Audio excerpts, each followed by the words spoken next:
happy Thanksgiving, or belated. I meant to come on here last week. It was just too busy, so I apologize. I really want to be here more often, and honestly I've scaled down a lot. Like, you know how my presentations used to be, but right now I'm just like digging, kind of doing this like video on the phone. So yeah, I am obviously have been talking about this for ages now. Probably years. Like, let me tell you the story really quick for anyone who wants to, like, who anyone's a writer or an artist who knows Gematria, things like that. Like, putting Gematria into your art is so cool. Like, it's such an awesome way to leave behind a legacy. You're encrypting, you're making a cryptogram, you're asking your, like, readers to kind of, like, learn to find the clues and the Easter eggs, which is so cool. So, long story, like, I want to kind of explain why I wanted to start writing. So I went to college for film, like many of you. Maybe if you watched this, maybe you went to college for film too. And what I realized when I was in film school is that most good movies are books first. Like, that's just how it is. And I really wanted to be a screenwriter. And so I thought, if I really want to make a good movie, I just can't make a screenplay. I literally have to write novels. So I'm kind of writing novels now about Gematria. And I already have a title for, like, the whole series. I don't know if my comments are coming in. Let me just check. Yeah, okay. But you might already know it. I don't know if this is backwards or not.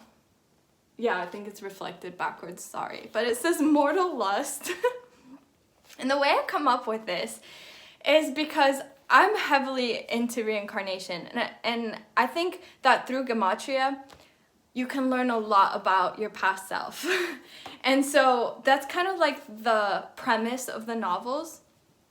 It's basically like these characters that were created before Earth, and kind of going down what my belief systems are as a writer is, like, I'm very much into the Gnostic idea that this is a simulation. Like, I did the interview with vegan skeptic a few months back about soul trap theory, and I was like so mesmerized by that interview that I got more into, like, studying it. And I'm trying to, like, put all the condensed form of my thoughts into a creative, fun kind of way. So if you go on my channel, like, most of my videos from early days are like, I was either filming my travels or filming music. And I'm still super interested in those two things. Like, I definitely want to make a film that incorporates music, musicians, and traveling abroad.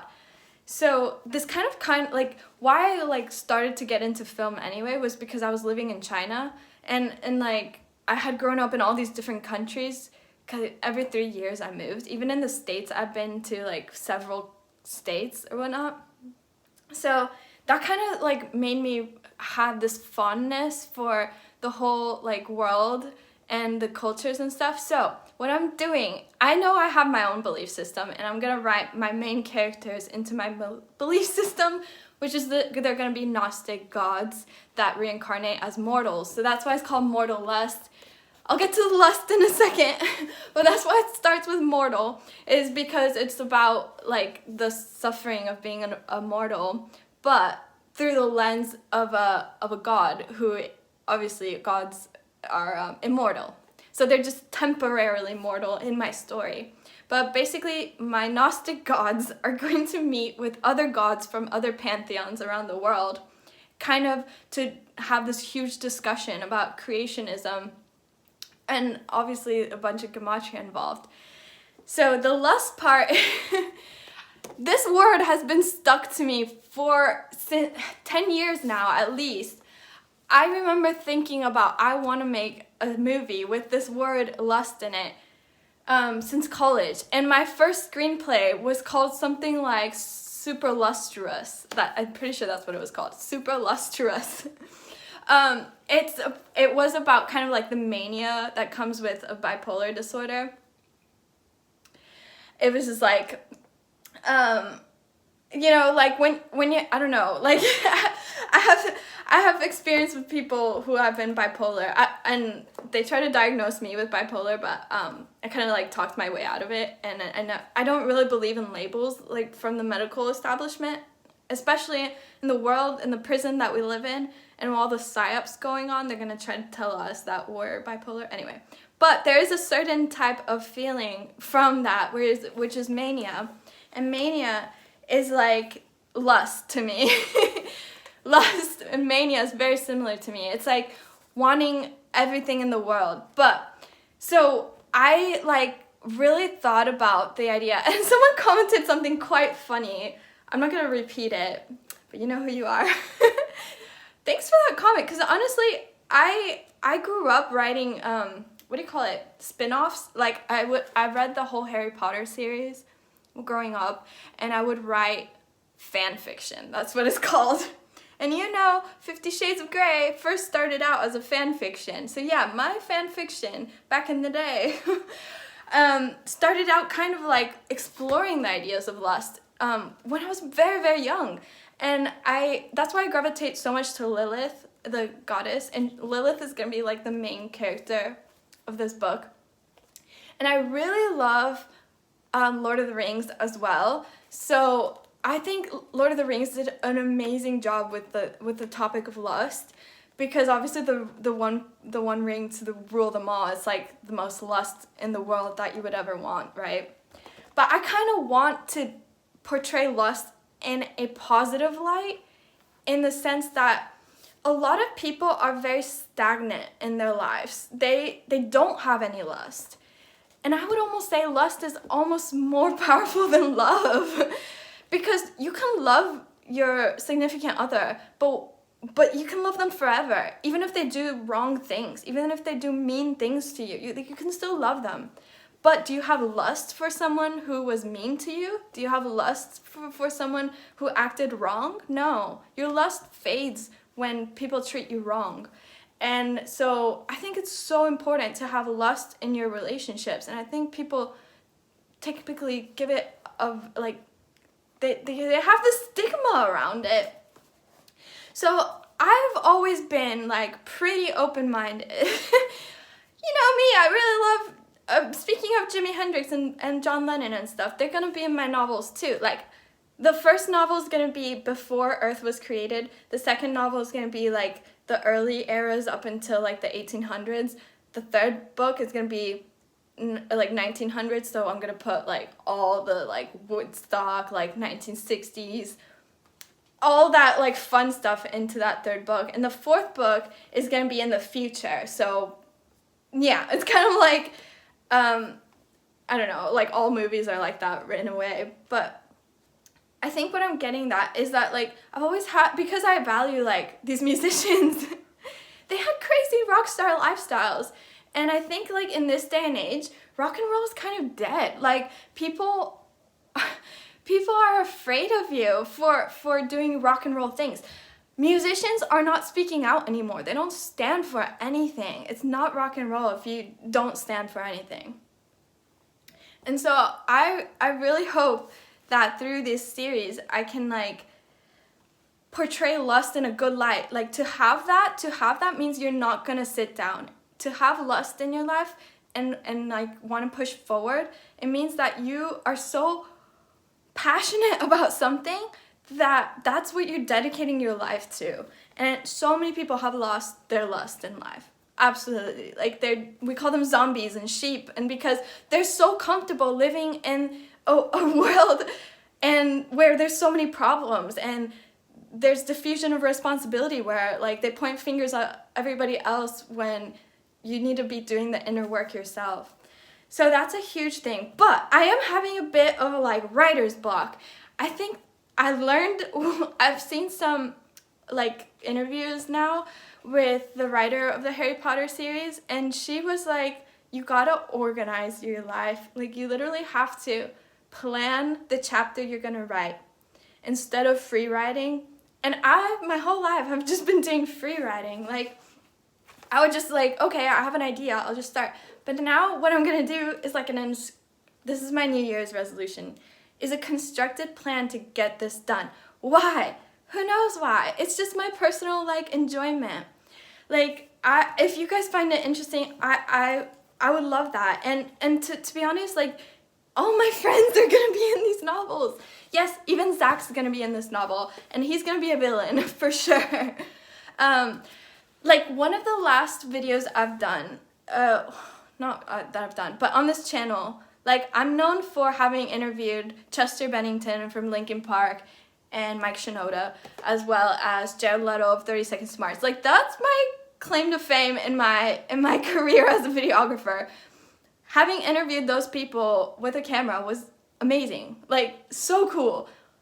The more I got into the occult, the more I got into it, I was realizing that every celebrity is handpicked, almost. That's what it seems like. So I really want to uncover the corruption and put it through a fun way. And I think I got some comments. So storyboards are clutch and can definitely relate to writing novels to help ideas translate to the big screen. All great directors, also writers. Hell yeah. Do you guys remember, like, what's that documentary filmmaker? I think he did Fahrenheit 9/11. If you guys remember his name, or I could probably Google it.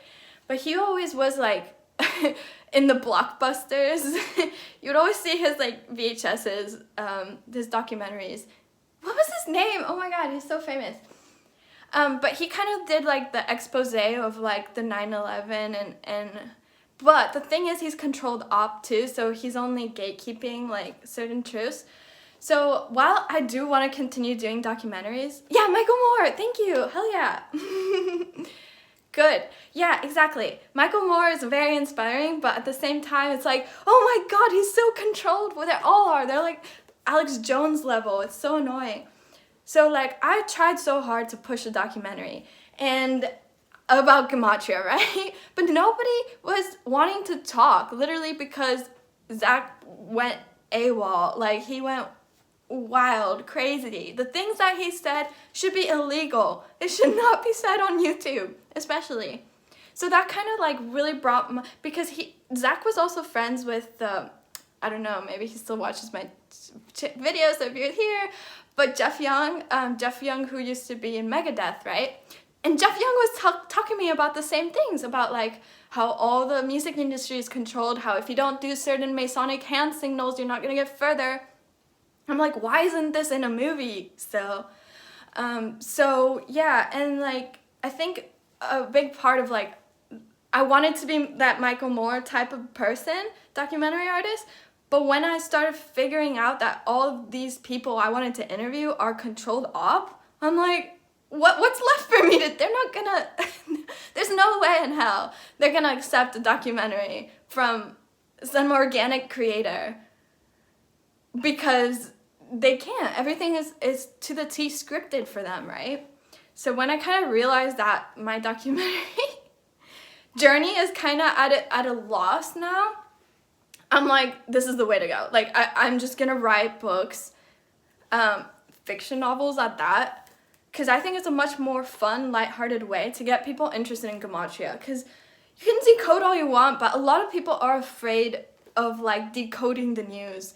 Like I've tried switching on people to decoding the news and they don't want it.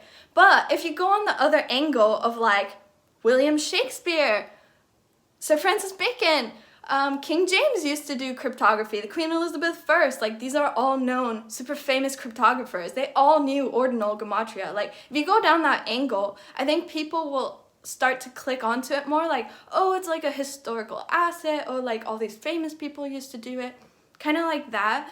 So yeah, all those characters like that I just talked about, all these historical people, I'm gonna put in my novels. So people are gonna read about, you know, Sir Francis Bacon and King James and all them instilling Gematria in the Bible. And the Phoenicians, like everything's gonna be in there. So I think it's just a lot more easy. It's a lot easier for people to understand the truth through fiction, and that's what satire is. So instead of like waking people up through documentaries, I really think this might be the angle. And Net Void is going to be the author of the novels. Like literally the book will have whatever title and then written by Net Void.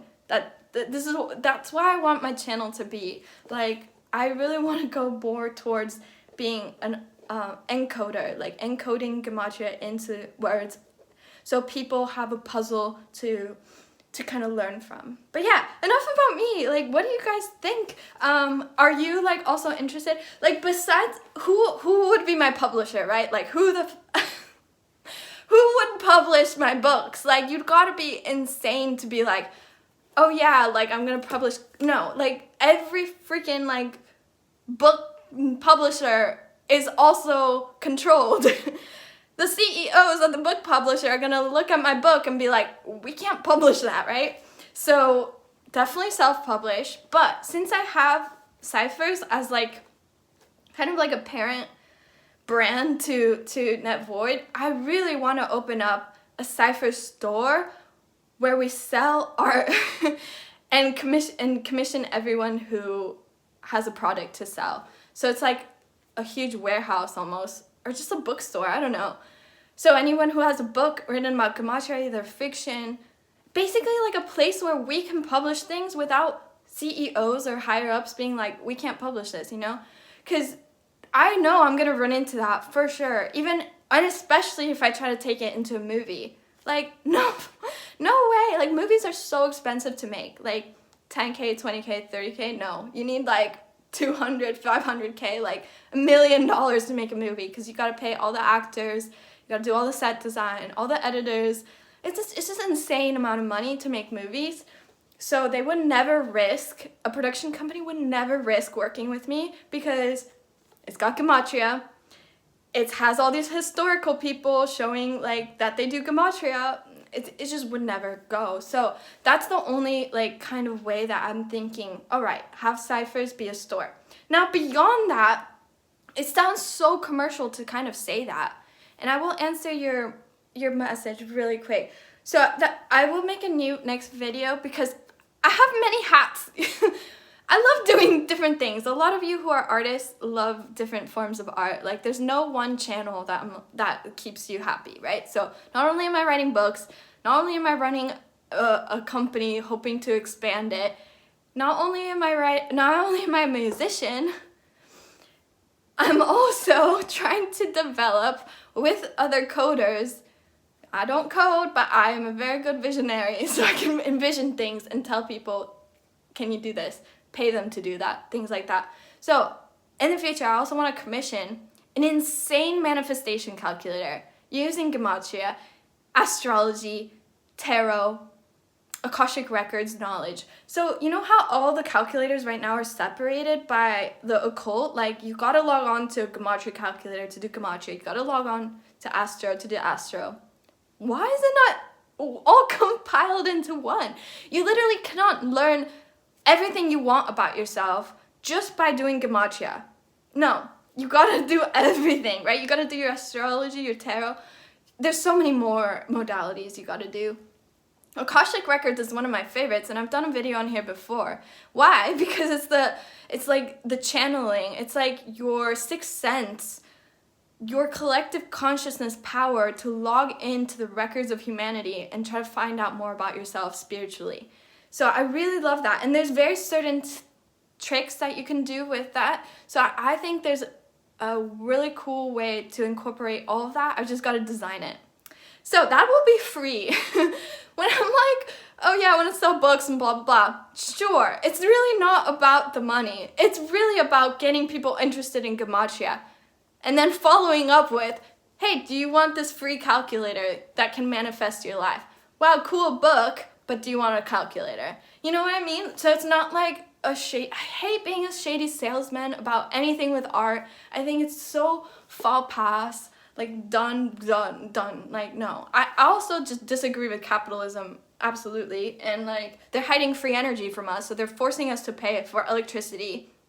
All this stuff that literally could probably do for free, they're forcing us to pay for it. So we already live in a very damaged, terrible society. Horrible. I don't want to pile on to that being like, oh, buy my books. But it's a way to gather reputation. I think that's the only reason that I'd be like, oh, I'm going to sell the books, because by selling something, you get a reputation. You get people talking about you, right? So all I want is for the society at large to talk about Gematria, and this is the only way I can think of doing it on my own. Like I said, I wanted help from Zach, I wanted help from Derek, I wanted help from 𝓸𝓸𝓼𝓻, from Chigozie, but nobody was around, you know? Everybody got burnt out, which that's fine. Like, if you're gonna get burnt out, I'm not gonna complain.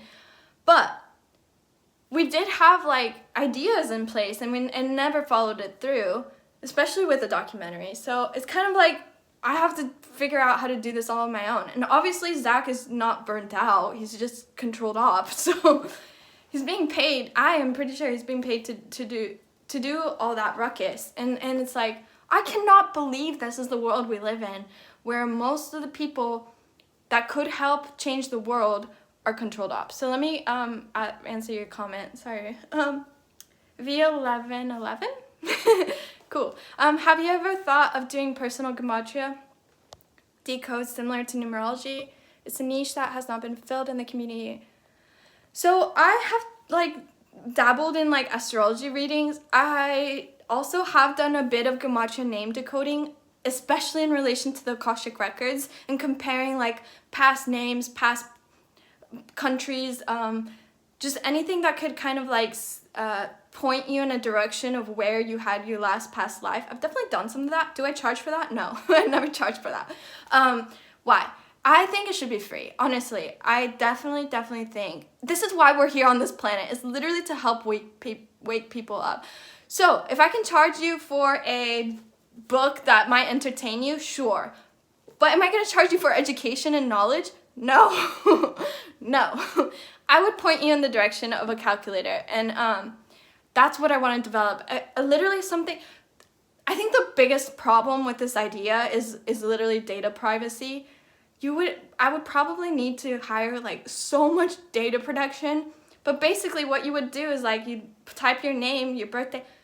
I mean, it's weird because there's so many calculators out there that people are happily to put their names and stuff, but people in Gematria especially are very sensitive to that, and I understand why.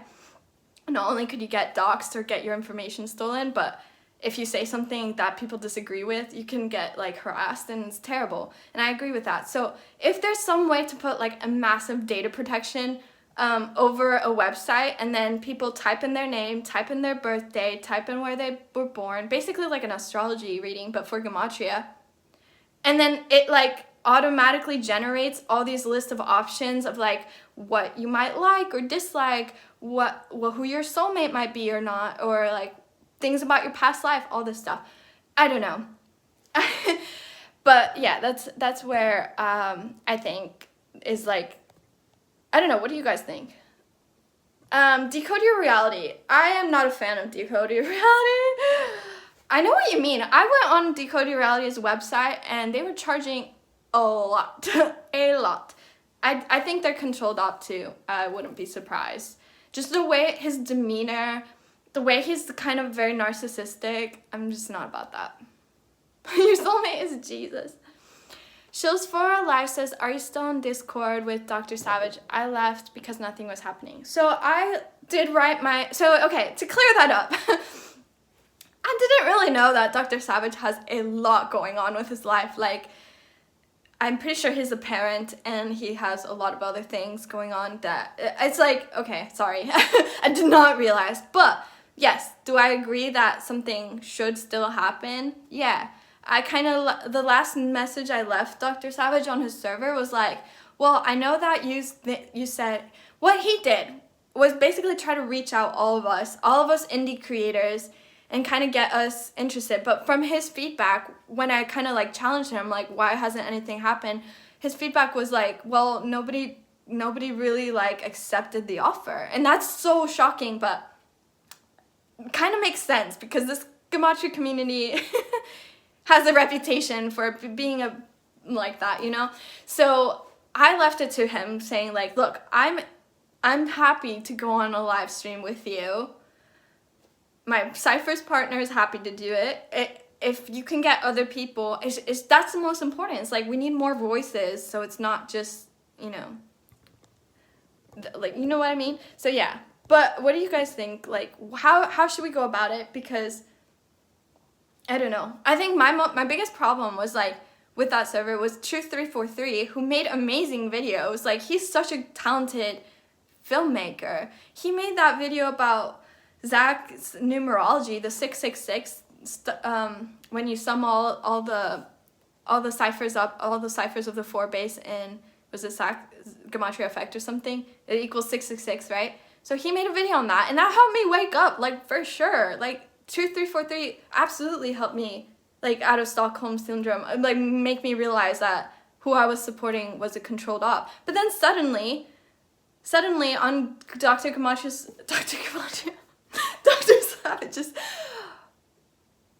what do you call it, Discord, he was like, well, I would rather not schizophrenically rant about Gematria. I would rather do something more better for the world. But I'm like, why so negative? So if you're there at 𝓢𝓹𝓪𝓀𝓪, why are you so negative? Like, why? I think that kind of brought the morale down. So yeah, you guys agree. I give you all kinds of knowledge for free. I just asked for a subscribe. Yeah, so he is a dad, puts a lot of free work, yeah. Don't ever listen to Joseph Aquaviva. I've seen that guy, but I've never like sat and watched his videos. I've always thought his content was cringy, like the format he presents it. So I was like, But yeah, the illusion, definitely bad vibes. The bad vibes central. These people do not care about changing the world. They literally are in it for the money. Like, it's like exchanging knowledge for money, and especially for gambling. Ugh. It's like, what are you guys doing? It's just Agent Smiths in the Matrix is what they are. But yeah, word of mouth is a powerful way to expand without help from the agencies and their agenda. Get boots on the ground once you finish your novel. Colleges can offer outlets for guest speakers.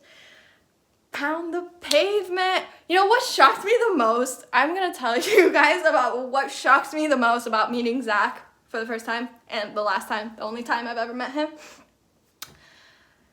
You guys, the year was 2020.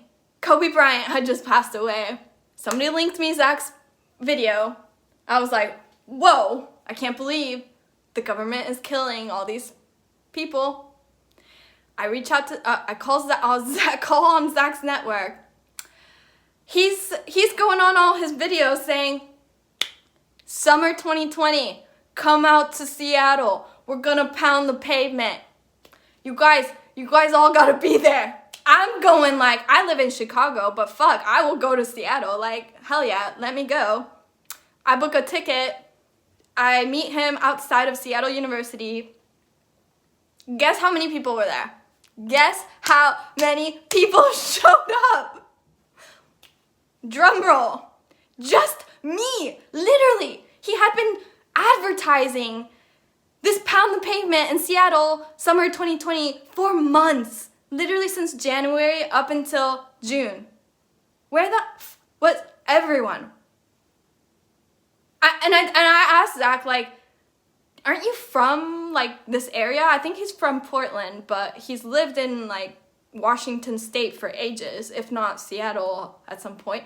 I'm like, aren't most of your supporters in Washington State? Like, wouldn't that make the most sense? Like, your people representing you? Like, where? I literally, I should have known. I should have known 3 years ago that his whole thing is just a scam. I should have known. But now looking back, I'm like, oh my God, he is such a scam artist. I would not be surprised if a lot of his numbers are inflated and people who just hate him, right? That's like the two main reasons. I was just totally struck by it. I had no idea. Oh, Terminator account says, good morning. Oh my goodness, is it morning where you are? It's like night here, but yeah, hell yeah. Realistically, I'd like nothing more than having you as an author. I'm pretty sure you do an amazing job. Oh, that means the world to me. Thank you. And I will be giving out copies for free once I'm done. For sure. Like, anyone who wants a free copy, you got it. Like, I'm just gonna sell it to normies, you know? But yeah, like, I really want to write about everyone, like everyone in the Gematria scene who's done something. I'm gonna put them in the book, so I think it's gonna be a good little community treat and stuff. Also, I've been talking with Hyper Dope Gematria. They're amazing. Like, I'm so glad they came into the scene, because it's like, wow, someone who's mature, loves open source, and is willing to talk about problems and stuff. So I've been talking to him about a textbook, because I mean, maybe a month ago we started talking about it, because someone needs to do it. A book to replace letters and numbers. A textbook, a Gematria textbook to replace letters and numbers. Somebody has to do it. So why not a collective group effort with anyone who wants to write? But yeah, wow, I would give it a grade. Oh my god, you guys, thank you. I think the last thing I want to say is, like, last video I was like, oh my god, where's Gematro? Like, they disappeared for a whole year. I know I'm throwing a lot of names out, and if you're new to this channel, you're probably like, who are these people? But if you know, you know. So this is kind of like to the people who know. Gematro and I were talking for ages in 2020. I think I met them 2020, yeah. For like 2 years. Almost every single day. Like, through our conversations, he developed Gematro, right? I was like nudging, there's gotta be a better calculator. I want the 𝓬𝓪𝓵, like, I want more languages in it, like, please do something. And he's an amazing coder. He created Gematro, amazing. What happened last year? He disappeared. He disappeared off the grid. He deleted Gematro. I made a clone, blah, blah, blah. Year later, I make my video last week. He was watching. Gematro was watching. He contacts me. Hi, you're probably watching again. But, like, I really want Gematria to be involved in the textbook too. I want Gematria to be involved in a more powerful calculator too. I think the only issue is, like, at him. Like, I don't know. I really hope that he comes around and stuff, because Gematria also really helped me like start this book idea, the novel series, and like what characters to kind of surround. So yeah, just wanted to say that. But yeah, if you're here, Gematria has let's just say, like, not an anger issue, but just kind of like, we don't understand each other very well. So things can flare up, and sometimes he thinks like I'm just a grifter too. And I'm like, wow, like, I'm literally trying the most to help to like get people to communicate and get together. I don't get why people are like so freaking against me sometimes in the community. It's so weird. Oh, pounding the pavement with a bullhorn. Versus reading your novel at a library are very different. They are respectable people who are open to new ideas. Aww. Gematria. Got it. But that is such a nice comment. Thank you, Oh! At first when I read it, I was like, what does that mean? And now when I said it out loud, I'm like, oh, hell yeah. Sick username. Gematria is a decent calc. I use it. Hell yeah. It really is. Like, it's an amazing... And, like, even Derek was like... gonna take some of these features. But then Derek was like, I'm gonna sell it now. I totally disagree with selling a calculator. I think it's so unethical. Sorry, like, figure out like, why? No, I just don't like selling tools for something that you desperately need to decode or encode. Why are you selling that? Like, aren't you supposed to be a humanitarian? Sell fringe stuff, sell merch, sell textbooks, I don't know, but like, frick, you know? Selling numbers and knowledge for money is wrong. Exactly, especially in this day and age. Like, if the scamdemic taught us anything, is that urgency is important. We need to get this stuff out before they start planning like even worse things in the next 10, 19 years, you know? Oh my gosh, thanks so much for being here, you guys.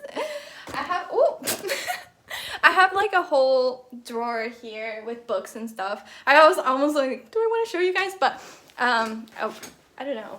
Basically, like, this is where I keep all my like gear, film gear, books. Like, oh, I have so many. The Holy Bible. This one's very terrible, by the way. This one sucks. It's the New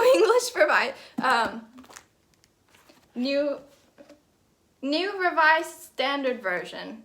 Terrible. Like, awful. So yeah, I really, okay, so part of, before I leave off, part of encoding books, not only can you like do that through the names you give people. So say I wanted to make a satire about who's famous, I don't know, like George Washington, okay? I could, as a novelist, use the encoder to make a spoof name of George Washington, and then the reader can use the calculator to connect the dots, like who is this character inspired by, XYZ. So that's one way, like encoding names, encoding just general like words, paragraphs, page numbers, like the Bible does, right? Like that's literally what the Bible is. Especially in Hebrew, it's all encoded, it's all by the number. That's what's super inspiring. Like I want to take elements from the Bible of like, you know how they say like, oh, there's this many verses or this many chapters or this many pages in a book and it's all meaningful.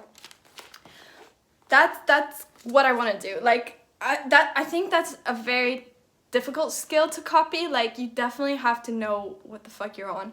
But if I kind of take this as a, what do you call it, a template, I might be able to pull off like a satire of the Bible from these books.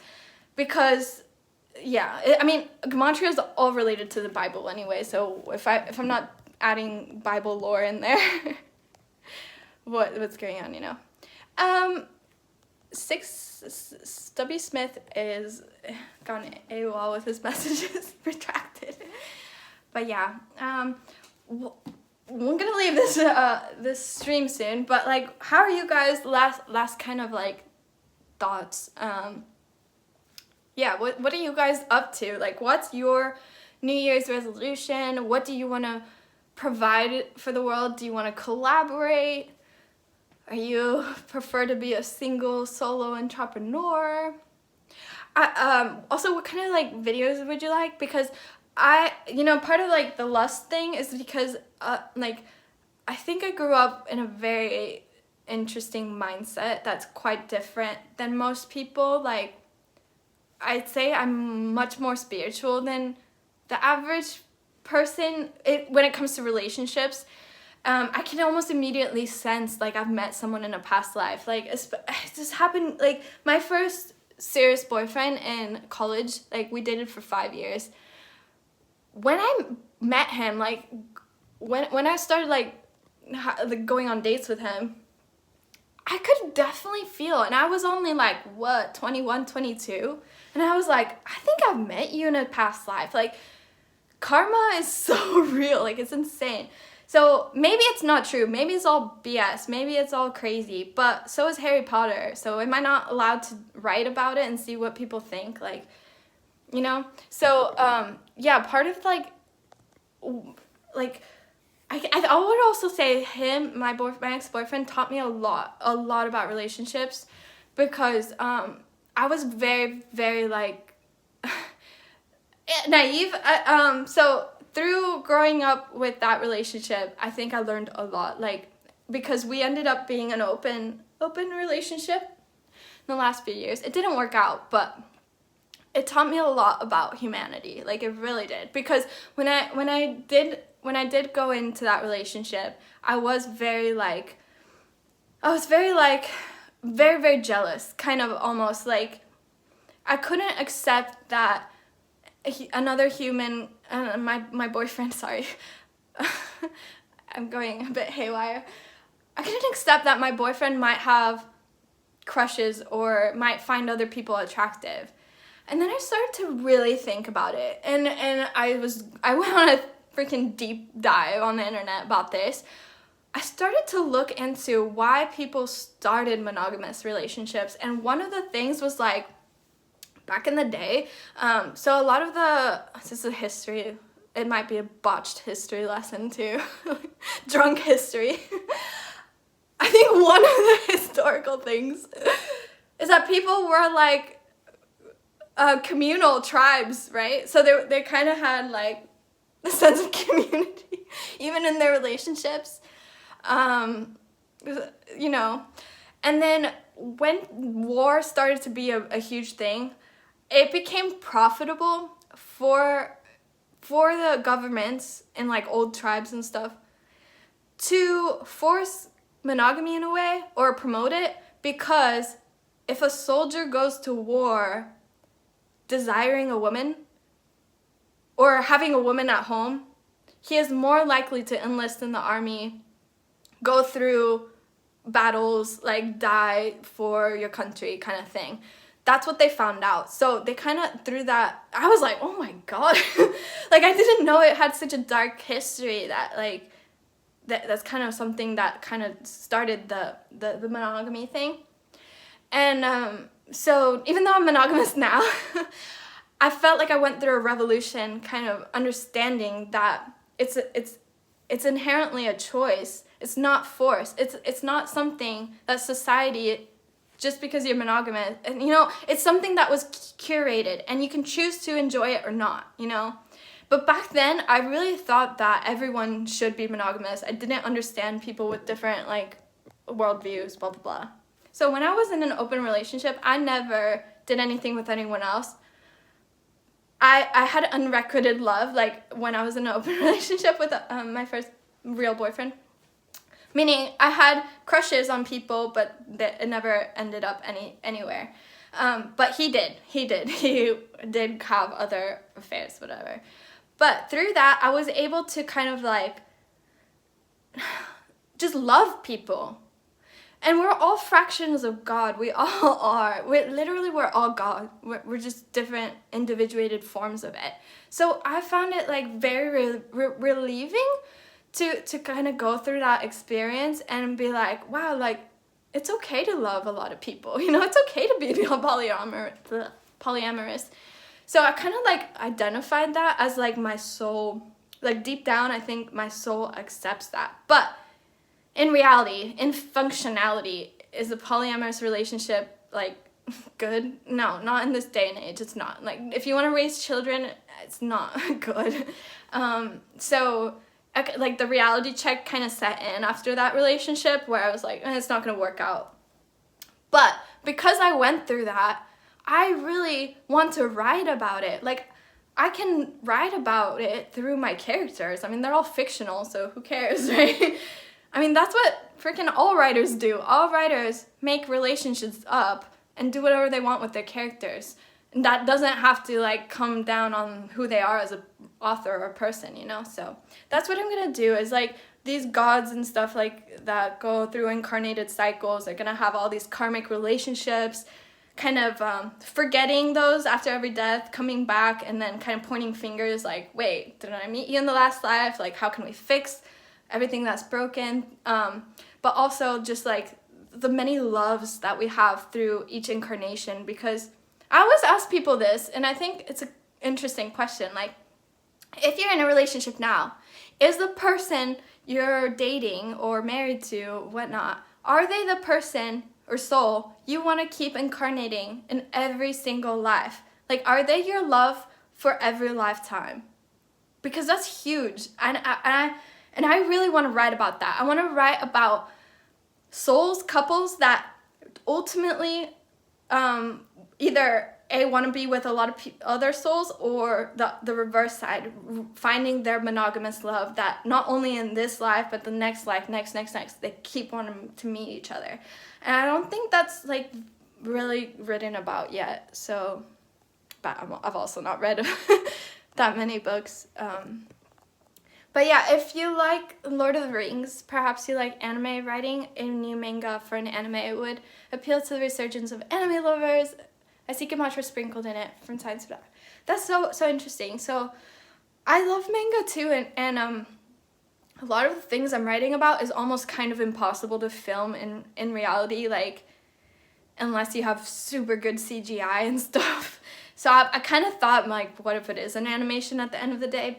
I'm not opposed to it, but you know, there was an anime writer in our community, like, who I completely protected and was super friends with, and I really wanted to see their anime come to life. I'm very supportive of other people's creations too. Like, if you come here to me and say, hey, I need help with my books, blah blah blah, I'm like, I'm gonna be so down for you. I'm your cheerleader. So I was Les Mola's cheerleader in a way, and then he like randomly starts accusing me, like going AWOL at me, like, your numbers are suspicious, blah blah blah. Like, okay, like, everyone's numbers are suspicious. What comes down to decoding someone's Gematria name, sorry, this is a bit of spiral, is if they have money ties that conflate their numbers. Like, just because somebody has 666 in their Gematria, if you can prove that they don't have income from any subsidiary, if they're not shilling for anything, then who cares if they have 666 in their Gematria? It's if they have 666 in their Gematria, they're shilling for something, they're promoting terrible things, and they're gatekeeping, causing disorder and stuff like that. That's when you know for sure. So I'm like, I hate when people accuse me, because I'm like, where where in my life do you not trust anything about me? It's so weird. I'm so transparent. But yeah, anime, hell yeah. Bad man elite wouldn't mind multiple girlfriends. And like, in reality though, would you? I found it so interesting that Andrew Tate is like, is he Muslim? I think he converted to Muslim, and he has like a harem, like a convent for all his wives. I'm like, what? I had no idea. But yeah, I don't promote like unethical polyamory. Like, if you're sleeping around with people, not telling people, no. Polyamory has very certain ethical rules. Like, you're supposed to be very transparent, honest, and things like that. But yeah, I love the esoteric, but my brains don't possess the IQ to comprehend it. There's a lot of feel involved in it too. Plus, STDs are a good reason to become monogamous. Yeah, facts. Oh, 100%. Yeah, I totally agree with that. Like, it is very weird. We live in a world where that sort of, you know what? Like, you know how, like, through this scamdemic, we were all like, viruses don't exist? I kind of wonder what, like, AIDS is if viruses don't exist. It's all very weird. Like, I wouldn't be surprised if at the end of the day they're just poisoning people, but anyway, that's a whole nother conversation. But yeah, do you guys think viruses don't exist, like, to the T, that they're like made up and like any virus thing is like fake? Because that's a really interesting question. But why can't you understand the esoteric? I do agree. I think most people are very condescending when they try to teach the esoteric. With anything, if you go on YouTube and try to learn guitar, everyone's so condescending. I don't know why. That's the whole YouTube like algorithm. They don't really want you to learn. It's kind of messed up. How can one contact me? You can definitely, I think I have some links down below. I have a Discord or an email. You can reach me. I have Instagram, like, wherever. It's cool. Hey Cable. So yeah, it's about been an hour. My hair is crazy because it's been like cold, rainy outside. I just came back from work, really. And I was like, oh, I need to do something. I want to talk. I wanted to come back last week. But yeah. Okay. That's it for now, you guys. Thanks so much for tuning in. I will probably, yeah, I'll try to be back. Sometimes I feel like a bit of imposter syndrome because I'm like just talking and nobody else gets to say anything. That's what I really hate about YouTube. Is like, I wish there was more of a conversation. But that one time I opened it up to callers, I got the most crazy callers. If you guys remember, there was like one person who was like a Zodiac killer. And I was like, oh God, do I really want to talk to a Zodiac killer in my live chat? I don't know about that. But damn. Yeah. Okay, well, have a wonderful, lovely evening, and I love you guys. I will be back talking more topics. Maybe I'll have more things lined up we can talk about. This has been so random and always is. But yeah, bye y'all. I love you. And yeah, have a good evening. Christmas? No, I'll see you guys before Christmas. Where's the button? Okay, it's over here. Bye. No.